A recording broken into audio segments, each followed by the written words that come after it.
Okay sister. ఇప్పుడు okay. ఈరోజు దేవుడు నాకు ఇచ్చినటువంటి శ్రేష్టమైన సమయాన్ని బట్టి దేవుని వందనాలు చెల్లించుకుంటున్నాను. చిన్న నిరీక్షణ పెద్ద బహుమానం.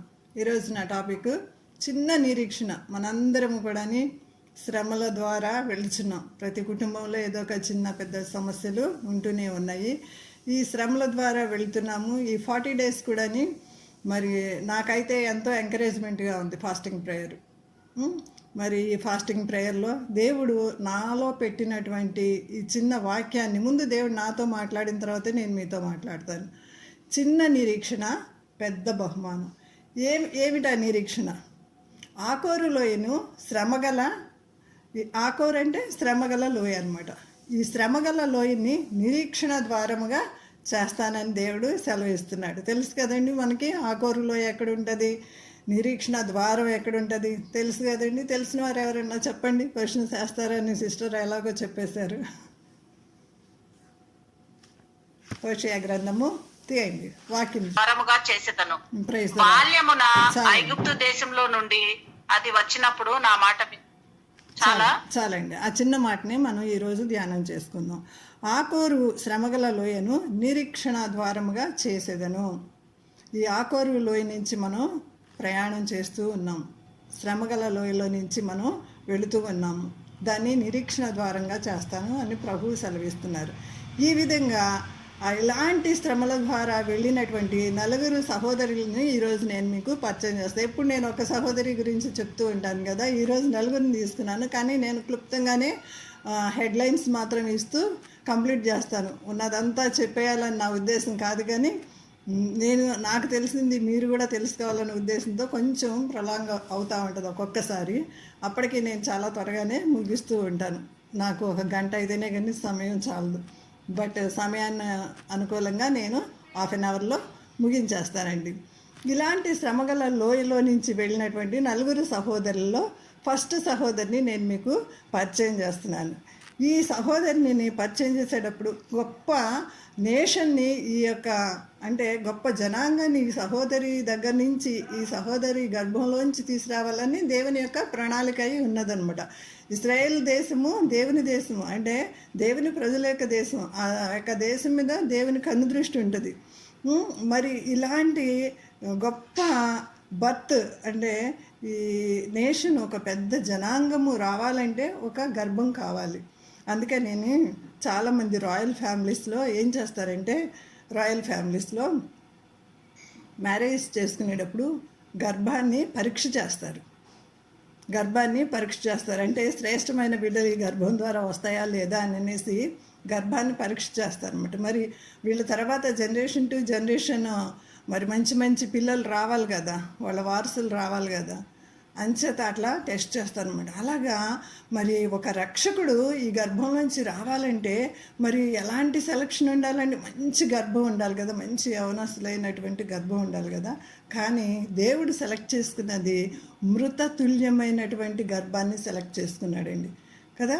దేవుడు అలాంటి గర్భాన్ని సెలెక్ట్ చేసుకున్నాడు. మీకు ఇప్పటికే అర్థమైపోయి ఉంటుంది ఏ స్త్రీ గురించి నేను చెప్తున్నాను కదండి. ఒక మాట చదువుకుందాము. శారద గురించి అండి. ఓకేనండి, కరెక్ట్ చెప్పారండి. రోమాపత్రిక 4వ అధ్యాయంలో రండి త్వరగా. రోమాపత్రిక 4వ అధ్యాయంలో 18వ వచనం, 19వ వచనం చదవండి ఫస్ట్, తర్వాత 19వ వచనం చదవండి, తర్వాత 18 చదువుదాము. మరియు అతడి విశ్వాసనందు బలహీనుడు కాక రమారని 100 ఏండ్ల వయసు గలవాడేయండి. అప్పటికి తన శరీరము మృతతుల్యమైనట్టు కదండి. ఫాలో అవుతున్నారా? అప్పటికి తన శరీరము మృతతుల్యమైనట్టు, శారా గర్భమును మృతతుల్యమైనట్టుగా ఆలోచించను. ఎలాంటి గర్భం అనేది?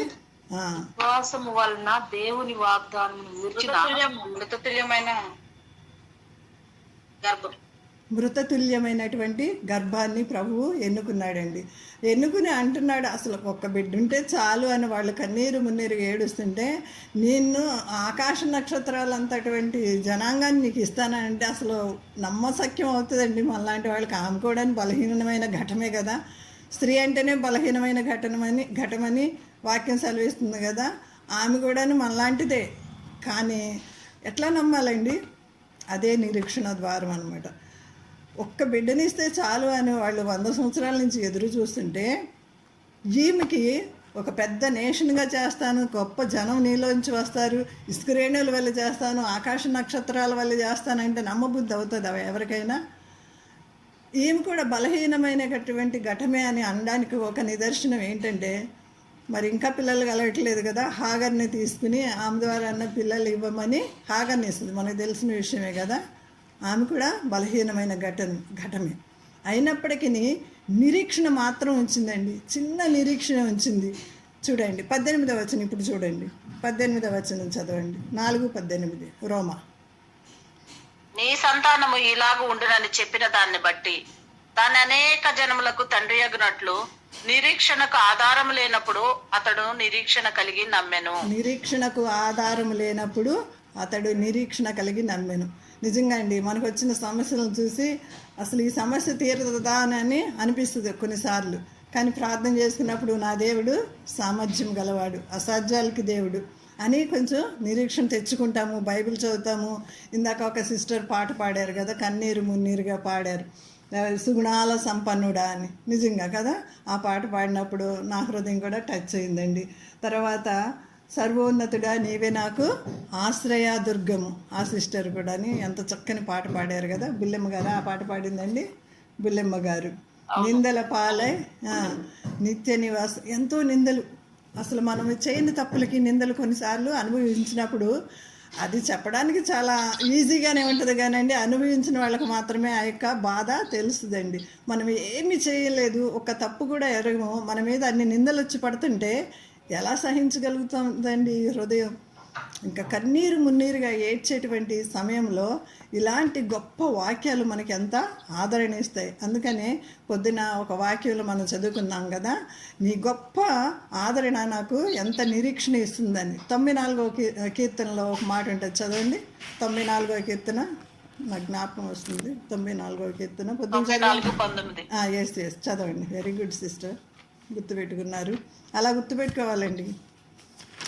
చదవండి. నాకెంతో ఇష్టం, నేను నోట్ చేస్తున్నా ఈ మాట. నా అంతరంగ ముందు విచారములు హెచ్చగా నీ గొప్ప ఆదరణ నా ప్రాణమునకు నెమ్మది కలుగు చేస్తుంది. ఆయన యొక్క గొప్ప ఆదరణ లేకపోతే కనుక మనం ఎప్పుడో నశించిపోయే వాళ్ళము, లేకపోతే మన యొక్క పేరు అసలు ఇప్పుడు నిలబడేదే కూడా కాదు. మనం ఇలా గూగుల్ మీట్లో కలుసుకునే వాళ్ళమే కాదు. మాకు కూడాని కారు కొన్న క్రొత్తలో మా బాబు డ్రైవింగ్ చేస్తున్నాడు. విజయవాడ వెళుతూ వస్తూ ఉండేవాళ్ళము, మేము కారులోనే వెళ్ళేవాళ్ళము. అప్పుడు వాడు 10th ఇంటర్ చదువుతున్నాడు. ఆ టైంలో వాడు కారు డ్రైవింగ్ చేస్తూ యాక్సిడెంట్ అయ్యింది.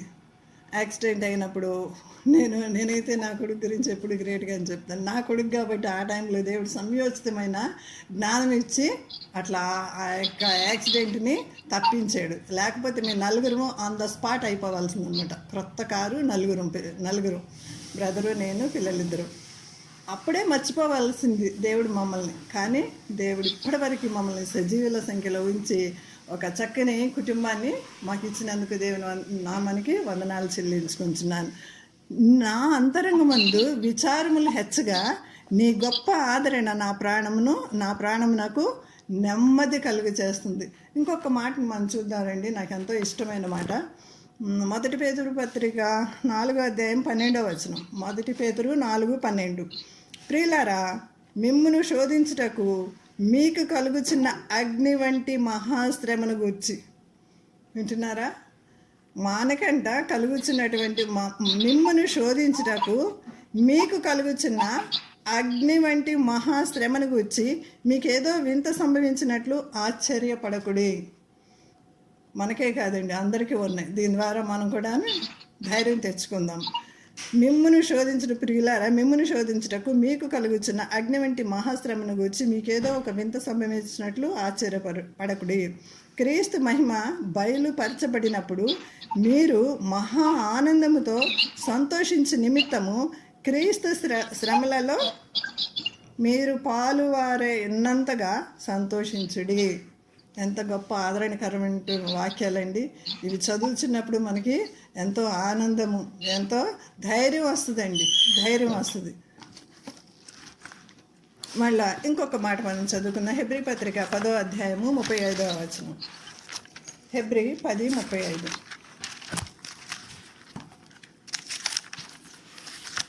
విడిచిపెట్టకుడి, దానికి ప్రతిఫలంగా గొప్ప బహుమానము కలుగును. కాబట్టి మీ ధైర్యం విడిచిపెట్టకుడి. కరెక్ట్ అండి, నేను 36 చదివేస్తాను. కాబట్టి మీ ధైర్యమును విడిచిపెట్టకుడి, దానికి ప్రతిఫలంగా గొప్ప బహుమానము కలుగును. గొప్ప బహుమానం కలుగుతుందంట. ధైర్యం మాత్రం ఏమాత్రం విడిచిపెట్టకూడదు. అలాంటి దేవుడు మనకి గొప్ప దేవుడు. పొద్దునే కదా మనం వాక్యం విన్నాము. అలాంటి గొప్ప దేవుడిని మనము స్మరిస్తూ ఉన్నాము, సేవిస్తూ ఉన్నాము.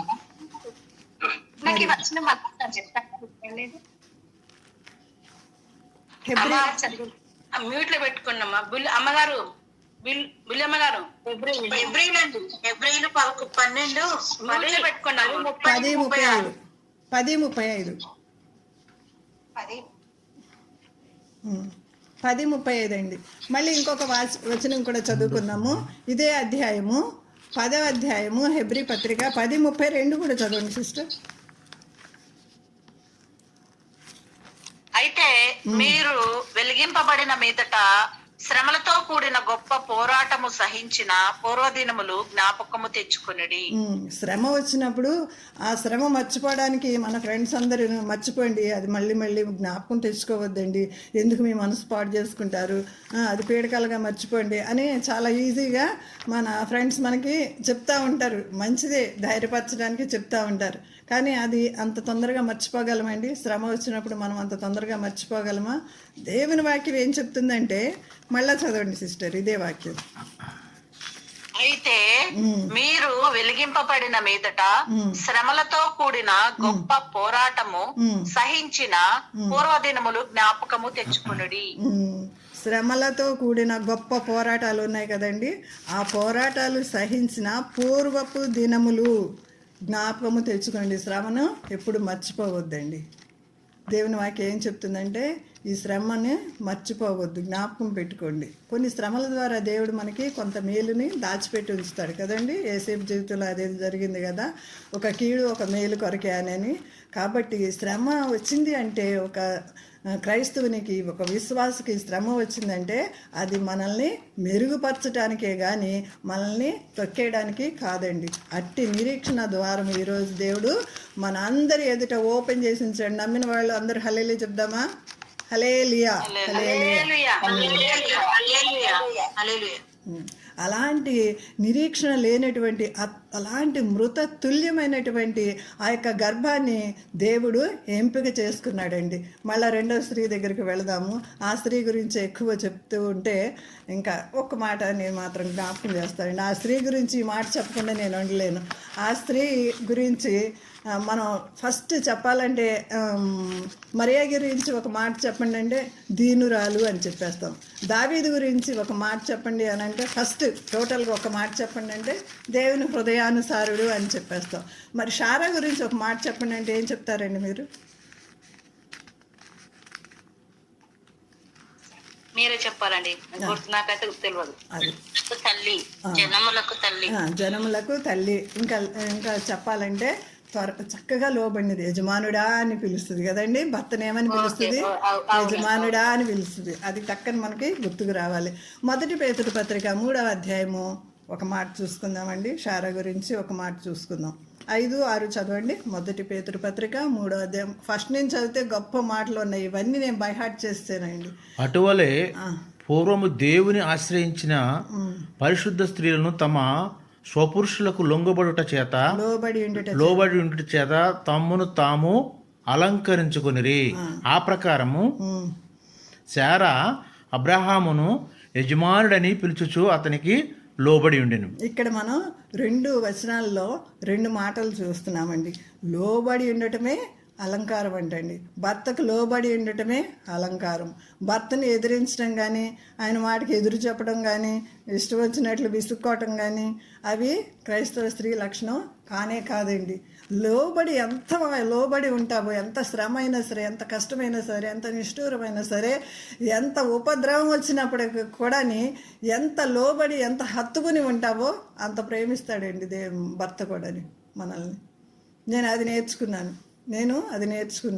మొదటి వచనం నా యొక్క వాగ్దానం అనమాట. అటువలే స్త్రీలారా, మీరు మీ స్వపురుషులకు లోబడి ఉండండి. వాళ్ళు వాక్యం నాకు అవిధేయులైతే భయంతో కూడిన మీ పవిత్ర ప్రవర్తన చూసి, వాక్యం లేకుండానే మీ యొక్క మంచి పవిత్రమైన ప్రవర్తన చూసి వాక్యం లేకుండానే మీ భర్తల్ని రాబట్టుకొనవచ్చును కదండి. ఆ వాక్యం ఏముంటుంది కదా, అది నా జీవితంలో ప్రభువు నెరవేర్చాడండి. అలాంటి పవిత్రమైన ప్రవర్తన, అలాంటి లోబడి ఉండేటువంటి జీవితము దేవుడు మన నుంచి కోరుతున్నాడు. అప్పుడు దేవుడు నిన్ను అంచెలంచెలుగా హెచ్చిస్తాడు. నీ ముందు ఒక మాట, నీ వెనక ఒక మాట చెప్పేటువంటి స్త్రీగా నువ్వు ఉండవద్దు. ఒకవేళ నీ ముందు ముఖస్థుతి చేయొచ్చు కొంతమంది, తర్వాత వెళ్ళి వెనక ఇంకొకలాగా మాట్లాడుకుంటున్నారంటే నీలో ఏదో లోపం ఉన్నట్లే. కాబట్టి మనం సరి చేసుకుందామండి. తర్వాత మనం ఇంకో చదివినట్లయితే, ఆ ప్రకారము శారా అబ్రహాముని యజమాని అని పిలుచుచు అతనికి లోబడి ఉండని. 7వ వచనం కూడా చదవరా సిస్టర్? 7వ వచనం సిస్టర్ 7వ వచనం కూడా చదవ. అటువలనే పురుషులారా, జీవమును కృపావరములో మీ భార్యలు మీతో పాలివారై ఉన్నారని ఎరిగి ఎక్కువ బలహీనమైన ఘటమని భార్యను సన్మానించి మీ ప్రార్థనలకు అభ్యంతరము కలగక తుదకు మీరందరూ ఏక మనస్కులై ఒకరు సుఖ దుఃఖముల యందు ఒకరు పాలుపడి సహోదర ప్రేమ గలవారును. సిస్టర్ ఒక లైన్ ఎగరబెట్టేశారు. బలహీనమైన ఘటమని భార్యను సన్మానించి మీ ప్రార్థనకు అభ్యంతరము కలగకున్నట్లు జ్ఞానము చెప్పిన వారితో కాపురము చేయడి. స్త్రీలకి ఇక్కడ హెచ్చరిక ఉంది, పురుషులకి ఇక్కడ హెచ్చరిక ఉంది. ఇంకా శారా గురించి చెప్పుకుంటూ వెళ్తా గంట చెప్తానండి. ఇంకా శారా గురించి కొంత మటుకు మనం ఆపుతాం. ఇలాంటి మృతతుల్యమైనటువంటి గర్భాన్ని దేవుడు ఎంపిక చేసుకున్నాడండి. ఇలాంటి మృతతుల్యమైనటువంటి గర్భాన్ని ఎంపిక చేసుకుని గొప్ప జనాన్ని, మనకు తెలుసు కదా, అబ్రహాం అంటే 3 నేషన్స్కి తండ్రి. క్రిస్టియన్స్కి తండ్రి, ముస్లిమ్స్కి తండ్రి, యూదులకి కూడా తండ్రి. నవేడేస్ అబ్రహాం గురించి ఈ వారు వచ్చిన తర్వాత అందరూ ఫోకస్ కూడాని ఇజ్రాయేలు దేశం మీదే ఉంది కదండి. మా అబ్రహాం అంటే మా అబ్రహాం అలాంటి గొప్ప ఆకాశ నక్షత్రాలు లాంటి గొప్ప జనాంగంగా దేవుడు చేసాడండి. తర్వాత మనం చూసినట్లయితే రిడెంప్షన్ ఆఫ్ నేషన్ అంటే బహు కష్టతరమైనటువంటి ఈ యొక్క క్లిష్ట పరిస్థితుల్లో నుంచి మరి ఈ జనాంగాన్ని విడిపించడానికి దేవుడు ఇంత నేషన్గా చేశాడు కదా, ఈ జనాంగాన్ని విడిపించటకు ఒక వ్యక్తి కావాలండి. వీళ్ళందరూ ఎక్కడికి వెళ్ళారు? ఇశ్రాయేల్ ప్రజలందరూ 70 మంది ఐగుప్తుకు వెళ్ళారు కదండి, మనకు స్టోరీ అంతా తెలుసు కదా. వీళ్ళు ఎన్ని సంవత్సరాలు ఉన్నారు అక్కడ? 430 సంవత్సరాలు ఉన్నారు. శ్రమపరచబడ్డారు, బానిసల వలె ఉన్నారు. వారి దుఃఖాన్ని, వారి నిట్టూర్పుని, వారి బాధను, వాళ్ళ వేదన్ని అంతటినీ దేవుడు చూశాడండి. చూసి వాళ్ళు పెట్టినటువంటి మొరను విని ఒక గొప్ప లీడర్ని పంపించాడండి. ఎవరు ఆ లీడరు? మోషేని పంపించాడు. ఆ మోషే రావడానికి ఎవరిని వాడుకున్నాడు అనుకుంటున్నారు? ఏకెబేతు తెలుసు కదండి, మోషే తల్లి. ఏకెబేతుని వాడుకున్నారు. చాలామంది స్త్రీలు ఇలాగే ప్రార్థన చేస్తూ ఉంటారు. నా బిడ్డల్ని, మా 3 బిడ్డల్ని ఒక మోషే వలె చేయి ప్రభు, అహరోను వలె చేయి, మిరియాం వలె చేయి ప్రభువా అని చాలామంది క్రైస్తవ స్త్రీలు ప్రార్థిస్తూనే ఉంటారు. ఇలాగా ప్రార్థించడానికి ఆ ఏకబేతని వాడుకుంటూ ఉంటారు. కానీ ఆమె నడిచినటువంటి మార్గంలో మనం మాత్రం నడవం. కానీ వాళ్ళ బిడ్డలు ఏ విధంగా అయితే లీడర్స్ అయ్యారో, పెద్ద పెద్ద వాళ్ళు అయ్యారో, ప్రవక్తలు అయ్యారో, మిరియాం కూడా పెద్ద ప్రవర్తన అయింది కదండి, అలాంటి వాళ్ళని దేవుడు వాడుకుంటారండి. ఆమె లోబడినట్లు మనం బహుశా లోబడట్లేదేమో. ఏకబేతు గురించి మనం కొన్ని మాటలు చూసుకుందాం. ఈ ఏకబేతు ద్వారా వచ్చినటువంటి గొప్ప నేషన్ను విడుదల చేసే మోషేని పంపించాడు. ఆ నేషన్ అంతటిని అక్కడి నుంచి విడుదల చేశాడు. ఈమె ఒక మాట విందండి. ఎలాంటి సమయంలో మోషే పుట్టాడండి? అన్నీ కరెక్ట్గా ఉండి హ్యాపీగా ఉన్నప్పుడు కొంతమందికి దేవుడు జ్ఞాపకం రాడండి.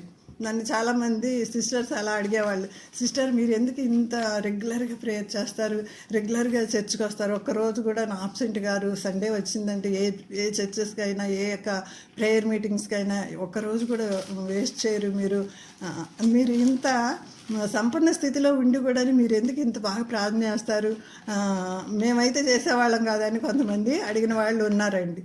అంత అంటే కంప్లీట్గా కుటుంబం ఉండి సంతోష సమాధానాలు ఉన్నప్పుడు దేవుడు చాలామంది గుర్తురాడండి. అలాగా దేవుణ్ణి ప్రార్థించాను కాబట్టి దేవుడు ఒక చక్కని స్థితిని నాకు ఇచ్చాడని నేను దేవుణ్ణి ఎంతో కొనియాడుతూ ప్రార్థిస్తూ ఉంటానండి. అయితే అలాంటి తులతూగుతూ ఆనందంతో ఉన్నప్పుడు వారికి కొంతమందికి దేవుడు గుర్తురాడు. అలాంటి సమయంలో మోషే పుట్టలేదండి. అహరోను మిరియామైతే అలాంటి సమయంలోనే పుట్టారు, కానీ మోషే మాత్రం బహు క్లిష్ట పరిస్థితుల్లో పుట్టాయండి. మోషే పుట్టినప్పుడు ఒక పెద్ద ఆజ్ఞ వచ్చింది. ఏమైనా ఆజ్ఞ వచ్చింది? మగపిల్లాడు పుడితే నైల్ నదిలో పడేయమనేటువంటి ఆజ్ఞ వచ్చింది. అలాంటప్పుడు మరి మోషేని పెంచడం ఎంత కష్టమండి. ఆ తల్లి ఎంత అల్లాడిపోయి ఉంటుంది. ఇంత సుందరుడు అయినటువంటి ఈ బిడ్డను తీసుకుని నైల్ నదిలో ఎలా పడేయాలి? ఆ నైల్ నదిలో ఏముంటాయి? మొసళ్ళు ఉంటాయి. ఆ నైల్ నదిలో అప్పటి వరకు ఏమున్నాయి? పుట్టిన ప్రతి ఒక్క మగబిడ్డని దానిలో పడేసిన శవాలు ఉన్నాయి. ఆ నైల్ నదిలో పడేయమనంటే ఇంకా తను ఇంకా 9 మాసాలు 8 మాసాలు 7 మాసాలు ఇవన్నీ మోసేసిన తర్వాత ఇంకా డేస్ దగ్గర పడుతున్నప్పుడు తనకి ఎంత వణుకు పుట్టుంటుంది, ఎంత భయం పుట్టుంటుంది. ఇప్పుడు నాకు కనుక కుమారుడు పుడితే ఆ టైంలో బహుశా నాకు కుమార్తె పుట్టాలని అనుకుందేమో కూడా. అలాంటి టైంలో మరి మోషే పుట్టాడు. ఇంత సుందరుడైనటువంటి పిల్లవాడు మోషే పుట్టాడు. మోషే పుట్టిన తర్వాత ఏమైందండి? ఆ యొక్క మంత్రస్నానాలకి దేవుడు మంచి జ్ఞానం ఇచ్చాడు. మంత్రస్నానాలు వాడుకుని అక్కడ పుట్టినప్పుడే చంపేయమన్నటువంటి ఆజ్ఞను వాళ్ళు మరి ధిక్కరించి మరి ఆ బిడ్డని ఉంచనిచ్చారు. మరి ఏకబెతు కూడా 3 నెలలు మరి జాగ్రత్తగా ఎక్కడ కుయ్యమనుకుండా 24/7 ఒకవేళ ఏం బాత్రూమ్కి వెళ్తే బహుశా వాళ్ళ నాన్నగారు దగ్గరుండి ఆయన కీమనుకోకుండా చూసుకున్నారేమో. మరి అంటే మగపిల్లాడు వీళ్ళు ఇంట్లో ఉన్నాయంటే ఇంట్లో వాళ్ళందరినీ కూడా చంపేయచ్చు, రాజాజ్ఞ కదండి. అలాంటి క్లిష్ట పరిస్థితులు, భయంకరమైన పరిస్థితుల్లో, శ్రమగల లోయలో నిరీక్షణ ద్వారాన్ని వెతుక్కుందండి ఈ ఎక్కబెతు. అప్పుడు ఏం చేసిందండి? ఇంకొక ఐడియా వచ్చింది. ఒక ఐడియా జీవితాన్ని మార్చేసిందని అంటారు కదా, ఇంకొక ఐడియా వచ్చింది. ఏం చేయాలంటే ఈ కుమారుడిని ఒక జమ్ముపేటలో తయారు చేసి దానికి కీలు పూసి నైల్ నదిలో వదిలేద్దాము, దేవుని చిత్తమైతే బతుకుతాడు లేకపోతే లేదు అన్నట్లు ఇంకా నిర్ణయం చేసుకుని నైల్ నదిలో వదిలేసింది. మనకంతా స్టోరీ తెలుసు కదండి. దీనికి కీలు పుయ్యాలి అన్న మాట తనకి ఎలా తెలిసి ఉంటుంది? కీలు పూసినప్పుడే కదా అది మునిగిపోకోకుండా చక్కగా తేలింది. నీళ్లు వెళ్ళకోకుండా ఎట్లా కంఫర్ట్గా ఆ బిడ్డని అలాగా తీసుకుని ఒకవేళ అది సముద్రం అయినప్పటికీ, అనేక మృతదేహాలు ఉన్నప్పటికీ ఈ మోషేకైతే అలలు కొడుతున్నప్పుడు ఒక ఉయ్యాల జంపాల లాగా ఉందేమో బహుశా. ఆమె అంత చక్కని పరుపు తయారు చేసి అంత చక్కగా చేయటానికి ఆమెకి ఎక్కడి నుంచి వచ్చింది ఈ జ్ఞానం? దేవుడిచ్చిన జ్ఞానమే. ఆమె బహుశా ఈ వాక్యం వినుంటుంది. నోవాహు కాలంలో మరి నోవాహును ఓడ తయారు చేసుకోమని చెప్పి దానికి ఈ విధంగా చేయాలి, ఈ విధంగా కొలతలు ఉండాలి, దానికి కీలు పోయాలి అనేటువంటి మాటలు అవి బహుశా జ్ఞాపకం చేసుకుందేమో. ఒక మాట చదువుదాం రండి. జెనసిస్ ఆదికాండము 6:14. ఆదికాండము 6:14. చితిసారపు మానుతో ఓడను చేసుకొనుము. ఓడను చేసి లోపటను వెలుపటను దానికి కీలు పుయ్యవలెను. చాలు, లోపటను వెలుపలను బయటను దానికి కీలు పుయ్యాలి. అప్పుడు వాటర్ దానిలోకి వెళ్ళకుండా ఉంటుంది. లేకపోతే వాటర్ వెళ్ళిపోద్ది, ఎక్కడో మునిగిపోతాడు కదండి. దేవుడు ఒక చక్కని జ్ఞానాన్ని ఆమెకి అనుగ్రహించాడు. జ్ఞానం వల్ల ఇల్లు కట్టబడుతుంది, వివేచన వలన ఆ ఇల్లు స్థిరపరచబడుతుంది కదండి. ఏకబేత వలన మనం నేర్చుకుంటున్నటువంటి పాఠాలు ఏంటంటే ఆమె శ్రద్ధగా బిడ్డలను పెంచిందండి. జ్ఞానంతో బిడ్డలను పెంచింది, గొప్పవారయ్యారు. ఇప్పటి వరకు కూడా ఎన్నో వేల సంవత్సరాలు గడిచిపోయినప్పటికీ కూడా వారి జీవితాలు మనకి ఇన్స్పిరేషన్గా ఉంటున్నాయంటే ఆ తల్లి ఎలా పెంచుంటుందండి ఆ బిడ్డల్ని. అలాంటి తల్లులుగా మనం కూడా తయారవుదాము. నమ్మిన వాళ్ళు హల్లెలూయా చెప్దామా? హల్లెలూయా, హల్లెలూయా. మూడవ స్త్రీని మీ దగ్గర తీసుకుని వస్తున్నాను. మూడవ స్త్రీని, నా సమయం అయిపోయిందా? ఇంకా మూడవ స్త్రీని మీ దగ్గర తీసుకుని వస్తున్నాను. ఆ స్త్రీ హన్నా. ఇలాంటి క్లిష్టమైన పరిస్థితుల్లో ఎలాగంటే వీళ్ళు 420-30 సంవత్సరాలు ఎక్కడ బానిసత్వంలో ఉన్నారు కదా. దేవుడు మోషేని పంపించాడు, విడిపించాడు. మోషే పెద్దవాడయ్యాడు. మోషే పెద్దవాడైనప్పుడే 40 సంవత్సరాలేమో ప్యాలెస్లో పెరిగాడు, 40 సంవత్సరాలేమో అరణ్యంలో పెరిగాడు, 40 సంవత్సరాలేమో మరి వీళ్ళని నడిపించుకుంటూ ఈ విధంగా ఇశ్రాయేల్ నడిపిస్తూ వచ్చాడు. మొత్తం 3 పార్ట్స్ చేస్తే కనుక మోషే 40 120 ఇయర్స్ అతను బ్రతికాడు. అతని జీవితం యవ్వనం అయిపోయింది, వృద్ధాప్యం అయిపోయింది, మధ్య జీవితం అయిపోయింది. ఇలా 100 సంవత్సరాలు అయితే గడిచిపోయినాయి. ఈ నేషన్స్ వీళ్ళందరూ ఇశ్రాయేల్ ప్రజలందరినీ కొన్ని దేశాలు దాటుకుంటూ వాళ్ళతో యుద్ధం చేస్తూ మరి అలాగా వాళ్ళు కానాన్ చేరుకోవడానికి ప్రయత్నించారు, వచ్చారు. అక్కడికి వచ్చిన తర్వాత కూడా వీళ్ళు ఏం చేశారు?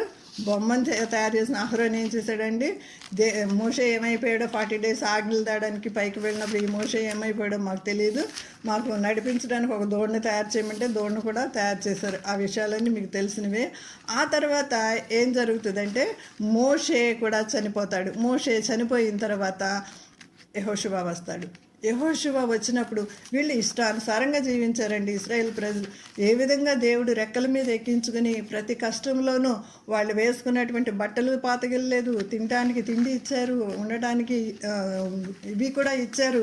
ఎవ్రీథింగ్ ప్రొవైడ్ చేశాడు దేవుడు. అవన్నీ చెప్పడానికి సమయం లేదు. కానీ ఇలాంటి దేవుణ్ణి మర్చిపోయే వాళ్ళు విగ్రహాలను పెట్టుకుని విగ్రహ పూజలు చేసినప్పుడు దేవుని కోపము బాగా మండుతుందండి. వాళ్ళ మీద మండినప్పుడు న్యాయాధిపతుల్ని ఆయన యెహోషువ తర్వాత న్యాయాధిపతుల గ్రంథం ఏమొస్తుంది కదండి, న్యాయాధిపతుల్ని ఆయన ప్రిపేర్ చేస్తాడు. న్యాయాధిపతుల గ్రంథము 6వ అధ్యాయం మొదటి వచనం ఒకసారి చదవండి.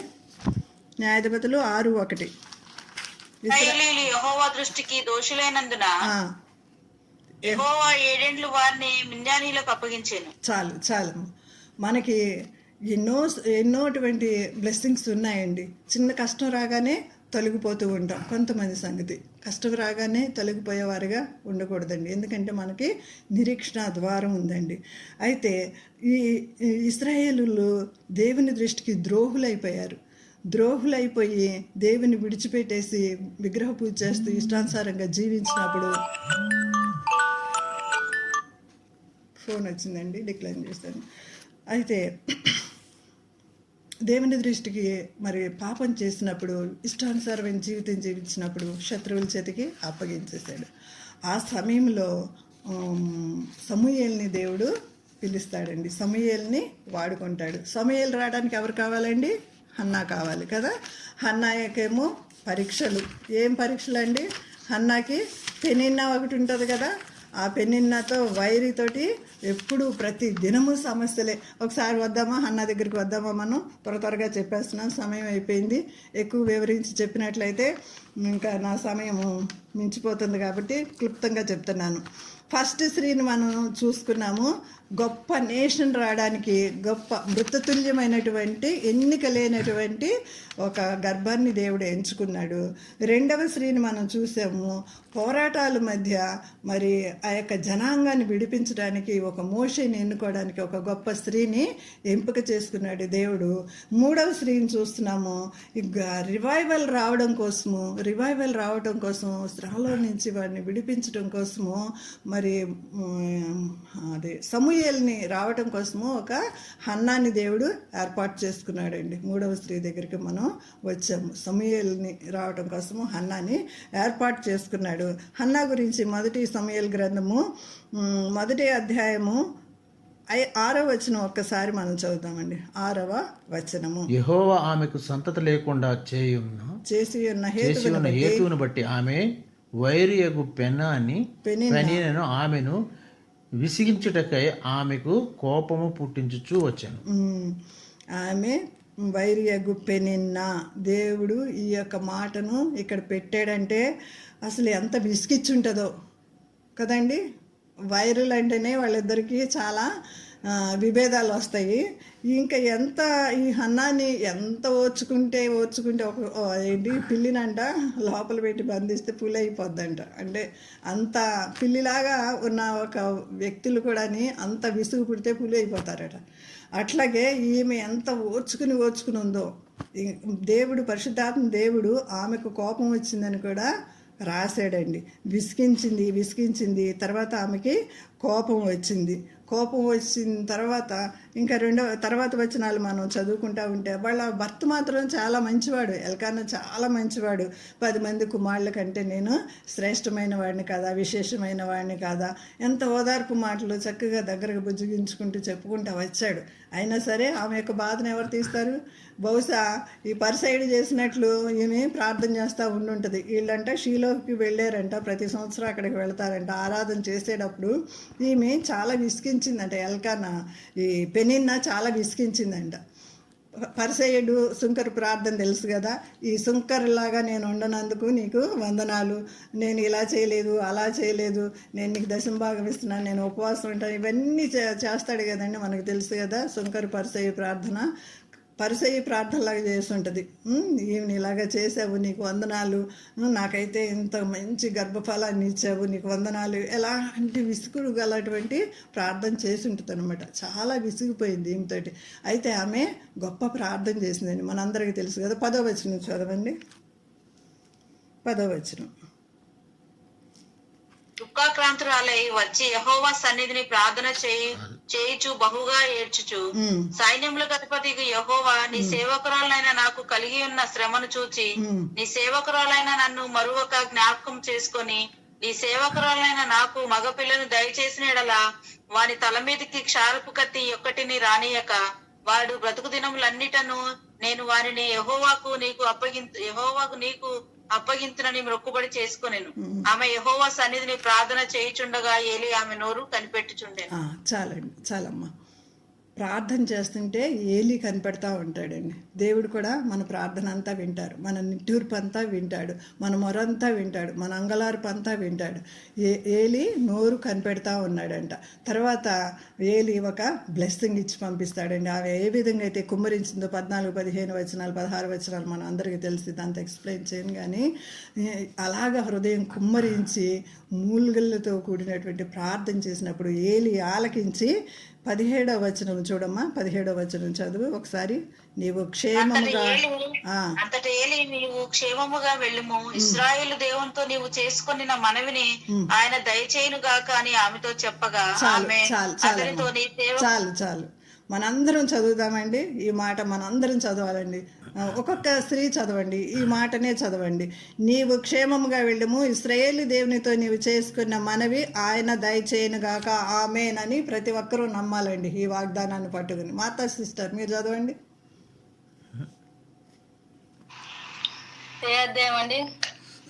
జయ సిస్టర్ మీరు చదవండి, తర్వాత తను చదువుతుంది. ఒకసారి అదే చెప్పండి. 1:17 జయ సిస్టర్ చదవండి. ఏలి నీవు క్షేమముగా వెళ్ళుము, ఇశ్రాయేలు దేవునితో నీవు చేసుకుని నా మనవిని ఆయన దయచేయును గాక అని ఆమెతో చెప్పగా. నమ్మాలండి ఈ వాగ్దానం. ప్రతి ఒక్కరు మనం ప్రార్థన చేసే వాళ్ళం అందరం కూడా ఈ యొక్క వాగ్దానాన్ని నమ్మాలండి. అమ్మ మీరు కూడా చదవండి. నేను చదువుతండి. చదవండి. అంతటా ఏలి నీవు క్షేమముగా వెళ్ళుము, ఇశ్రాయేలు దేవునితో నీవు చేసుకొనిన మనవి ఆయన దయచేయునుగాక అని ఆమెతో చెప్పగా ఆమె. చాలు నువ్వు చేసుకున్న మనవి ఈరోజు దేవుడు వింటున్నాడండి. అందరూ చదివితే ఆమె చెప్తామండి. అందరూ చదివితే సమయం అయిపోద్దని ఇంకా క్లుప్తంగా ముగించేస్తున్నాను. 4వ స్త్రీ దగ్గరికి వెళదామండి. ఇప్పటికే సమయం అయిపోయింది. మళ్ళీ మా అత్తమ్మ గారు సమయం ఎక్కువ తీసుకున్నారని కామెంట్ పెడతారు నాకు. సో ఇంకా 4వ స్త్రీ దగ్గరికి మనం వెళదామండి. ఒక స్త్రీ మృతతుల్యమైనటువంటి గర్భాన్ని ఎన్నిక చేసుకున్న ఆ స్త్రీ దగ్గర నుంచి గొప్ప నేషన్ వచ్చింది. ఆకాశ నక్షత్రాలంతా సమూహాన్ని, జనాన్ని, నేషన్స్ దేవుడు ఇచ్చాడు. రెండవ స్త్రీ ఎకెబెతు గొప్ప నాయకుడిని మనకి ఇచ్చింది. అలాగే మూడవ స్త్రీ అయినటువంటి హన్న గొప్ప ప్రార్థనా పరుడిని ఇచ్చిందండి. మరి ఉజ్జీవాన్ని ఇచ్చింది. ఇశ్రాయేలీలు నలిగిపోతున్నటువంటి వాళ్ళకి దిక్కు దశ లేకోకుండా వాళ్ళు ఇష్టానుసారము జీవిస్తున్నప్పుడు గొప్ప ప్రార్థనా పరుడు. అసలు దేవుడంట వాళ్ళతోటి మాట్లాడటమే మానేశాడు. మనకు తెలుసు కదా, ఏలీతో మాట్లాడడం మానేశాడు. సమూయేలు అని బాలుడైనటువంటి సమూయేలుని పిలిచాడండి. పిలిచి అప్పటి నుంచే దేవుడు ఆయన చెప్పవలసిన మాటలన్నీ సమూయేలుకి చెప్తూ ఇంకా మిగతా వాళ్ళకి చెప్పిస్తూ వచ్చాడండి. అలాగా దేవుడు ఎంపిక చేసుకున్నాడండి. అలాంటి తల్లుల్లాగా మనం ఉన్నాం. నాలుగవ తల్లి మరియ తల్లి అండి. మరియ గురించి మనకు అందరికీ తెలుసు. వాక్యాన్ని చదివించాలంటే ఇప్పుడు అన్ని రిఫరెన్స్లు ఇప్పుడు చెప్పలేం, కానీ ఆమె గర్భం ధరించినప్పుడు రక్షకుడు ఆమె దగ్గర నుంచి రావాలి కాబట్టి ఆమె గర్భం ధరించినప్పుడు ఆమె ఉన్నటువంటి క్లిష్ట పరిస్థితుల్లో ఆమెను రాళ్లతో కొట్టి చంపాలండి. ఆ సమయంలో, ఈ కాలం కాదండి, ఆ కాలంలో మరి ఆమె పురుషులు లేకుండా గర్భం ధరించిందంటే ఆమె బయటకు వస్తే రాళ్లతో కొట్టి చంపాలి. అలాంటి పరిస్థితుల్లో ఆమె ధైర్యంగా మరి ఏమని అంటుందంటే, లూకాసు వార్త, నీ దాసురాలను నీ చిత్తము చొప్పున, ఎవరైనా తీస్తే చదవండి, చెప్పకుండా చదవాలి ఇలాంటి మాటలు. నీ యొక్క దాసురాలని నీ చిత్తం చొప్పున నాకు జరుగును గాక అంటది కదండి. ఎంత గొప్ప మాటలు అంటది. రెండవ అధ్యాయము లూకాసు వార్త 1వ అధ్యాయము 37వ వచనం. దేవుడు చెప్పిన ఏ మాట అయినను నిరర్ధకము కానేరదని ఆమెతో చెప్పిన. అందుకు మరియ, ఇదిగో ప్రభువు దాసురాలను. చదవండి సిస్టర్. ప్రభు దాసురాలను నీ మాట చొప్పున నాకు జరుగును గాక నేను. అంతటా దూత ఆమె యుద్ధ నుండి వెళ్ళాను. ఆ దినములయందు మరి చాలమ్మా. ఎంతో అంతకుముందు వచ్చి గాబ్రియల్ దూత ఆమెను బలపరుస్తుంది. భయపడకు మరియా, నీకు శుభం కలుగుతుంది, నువ్వు కృప పొందిన దానివి, నువ్వు దీని ఇవన్నీ చెప్తుంది, ధైర్యం తెచ్చుకుంటుంది. ఇవన్నీ చెప్పిన తర్వాత నీ దాసురాలను నీ మాట చొప్పున నాకు జరుగును. ఆయన చిత్తానికి ఎప్పుడైతే మనము శిరస్సు వంచి ప్రార్థన చేస్తామో దేవుడు తప్పకుండా మన మొర ఆలకిస్తాడండి. దేవుడు తప్పకుండా మన మొర ఆలకిస్తాడు. మరి ఈమె ఓర్చుకుంది కాబట్టి 9 నెలలు ఓర్చుకుంది. ఎలా ఓర్చుకుందో దినదినము గండమేనండి. ఎప్పుడు నన్ను రాళ్లతో కొట్టి చంపుతారా, మరి ధర్మశాస్త్రానికి విరుద్ధంగా ఇది అయింది. తనైతే నమ్మింది, కానీ లోకం అంతా నమ్మరు కదండి. ఎలాగా మరి సస్టైన్ అయిందో నాకు తెలియదు. కానీ ఆఖరిగా ఒక ఎగ్జాంపుల్ చెప్పి నేను ముగిస్తాను. ముత్యం ఉంటుంది కదండి, మన యొక్క సిటీని, హైదరాబాద్ని పర్ల్ సిటీ అంటారండి. మేము కారు కొన్నప్పుడు కూడా పర్ల్ కలర్ కారే కొన్నాము. అప్పట్లో అది పలకటం కూడా చాలామందికి వచ్చేది కాదు. సో ఈ యొక్క హైదరాబాద్ సిటీని పర్ల్ సిటీ అంటారు. నేను ఢిల్లీ, బాంబే, కలకత్తా, ఈ హైదరాబాద్లో ఉండటం తక్కువ కదండి. ఆ ప్రాంతాల్లో ఉన్నప్పుడు ఆ ఫ్రెండ్స్ అందరూ అడిగేవాళ్ళు, ముత్యాల హారం తెచ్చిపెట్టు, హైదరాబాద్ వెళ్ళినప్పుడు ముత్యాల హారం తెచ్చిపెట్టు అనేసి అడుగుతూ ఉండేవాళ్ళు. యాక్చువల్గా హైదరాబాదు మనకి చార్మినార్ దొరికే ముత్యాలు నిజమైన ముత్యాలు కాదండి. అసలు ముత్యము తయారవ్వాలంటే ఆ యొక్క షెల్ ఉంటుంది కదండి, ఆల్చిప్ అంటారు. ఆల్చిప్లో ఆ ముత్యము తయారవ్వడానికి అది ఇరిటేట్ అనేటువంటి ఒక మెటీరియల్ దానిలోకి వెళుతుంది. అది ఇరిటేట్ అయిపోయి ఒక మెటీరియల్ లాంటిది దానిలోకి వెళ్ళినప్పుడు అది ఇరిటేట్ అయిపోయి ఆల్చిప్పులో ఉన్నటువంటి ఆ యొక్క ఆ ఫామ్ అయ్యేటువంటి విధానం ఎలా ఉంటుందంటే, ఇప్పుడు మనకు కూడా గర్భం దాల్చినప్పుడు మనం కూడా ఇరిటేట్ అయిపోయి వామిటింగ్స్ అవుతూ ఉంటాయి కదా, అలాగే ఆల్చిప్పులో ఏదో సూక్ష్మ లాంటిది వెళుతుందంట. దానికి ఆ ఇరిటేషన్ కోసం అనేసి ఆల్చిప్పు ఏం చేస్తుందంటే దానికి ఒక లేయర్ని ఫామ్ చేస్తుందంట. ఆ లేయర్ మెత్తగా పరుపులాగా ఉంటుందంట. ఆ లేయర్ని ఫామ్ చేసినప్పుడు షైన్ అవుతా కుషల్లాగా మనకి మక్మల్ క్లాత్ అని ఉంటుంది చూసారా, అలాంటి లేయర్ ఫామ్ చేస్తుందంట. దీనికి ఎంత ఇరిటేషన్ అంటే దానికి ఎంత కష్టం కలిగి ఎంత శ్రమ వస్తుందో అప్పుడు ఒక లేయర్ని మళ్ళీ ఫామ్ చేస్తూ ఉంటుందంట. అట్లాగా అది ఒక మంచి ముత్యము తయారయ్యే వరకు ఆ ఫార్మేషన్లో అది ఎంతో శ్రమ పడుతూ ఉంటుందంట. అలాగంటే ఈ శ్రమ పడినటువంటి ఆ ముత్యము బయటకు రావడానికి బోల్డంత టైం తీసుకుంటుందంట. ఆ ముత్యం బయటకు వచ్చినప్పుడు 27 కోట్ల రూపాయలంట. అసలు యాక్చువల్ ముత్యం ఖరీదు, ఒక ముత్యం ఖరీదు 27 కోట్ల రూపీస్ అంట. మనం వేసుకునే ముత్యాల హారాలు అవి కాదండి, రియల్ ముత్యం అయితే అంత ఉంటుందంట. ఈ యొక్క క్రైస్తవ స్త్రీగా నువ్వు ప్రార్థించే తల్లిగా నువ్వు గనక ఉండినట్లయితే నిన్ను ఒక ముత్యములాగా చేస్తానని దేవుని వాక్యం సెలవిస్తుంది. గుణవతి అయిన భార్య దొరుకుట అరుదాటిది, ముత్యము కంటే అమూల్యం. అలాంటి ముత్యమైన జీవితాన్ని దేవుడు నీకు ఇవ్వడానికి ఎంతో ఆశపడుతున్నాడండి. ఇప్పుడు ఈ నలుగురు స్త్రీలని మనం చూసాం, వాళ్ళు ఎలాంటి ప్రాసెస్లో నుంచి వెళ్ళారో చూసాం, ఎలాంటి శ్రమగల లోయని నిరీక్షణ ద్వారంగా చేశాడో ప్రభు చూసాము. చక్కని మాటలు విన్నాము. ఒక్కొక్క స్త్రీని గురించి చెప్పాలంటే ఒక్కొక్క గంట పడుతుందండి. నేను జస్ట్ హెడ్లైన్స్ మాత్రమే ఇచ్చి త్వరగా స్పీడ్గా కంప్లీట్ చేశాను. మరి ఇలాంటి స్త్రీలను పోలి మనం జీవించినట్లయితే మన గృహాలు కూడా సంపన్న స్థితిలో ఉంటాయండి. అంటే ఈలోక సంబంధమైనటువంటి బిల్డింగులు, బంగారాలు, ముత్యాలు, హారాలు కాదండి నేను చెప్పేది. ప్రభువులో మనము సంపన్నులుగా ఉంటామండి. నిజమైన దేవుని యందు భయభక్తులు గల స్త్రీ నువ్వు ఎక్కడ దాచలేవు. ఆమె ఎప్పుడు వెలుగుతూనే ఉంటుందండి. నువ్వు అసలు దాచలేవు అనమాట.